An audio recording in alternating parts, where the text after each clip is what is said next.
By bargaining, Mrs. Gupta managed to get a discount of 20% on households and thus saves rupees 30.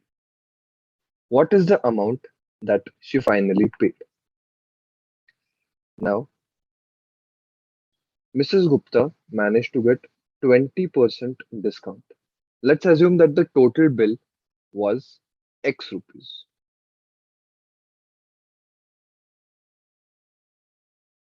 So, discount is equal to 20% of X. Now, discount is nothing but the saving. Now, it is also mentioned that Mrs. Gupta saves rupees 30. So, that is equal to discount itself. So, we can equate it over here. So, 20% of X is equal to 30. Okay. So, we can see X will be equal to 150.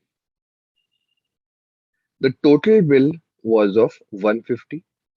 Mrs. Gupta saved rupees 30 and therefore the amount she actually paid will be 150 minus 30, that is 120.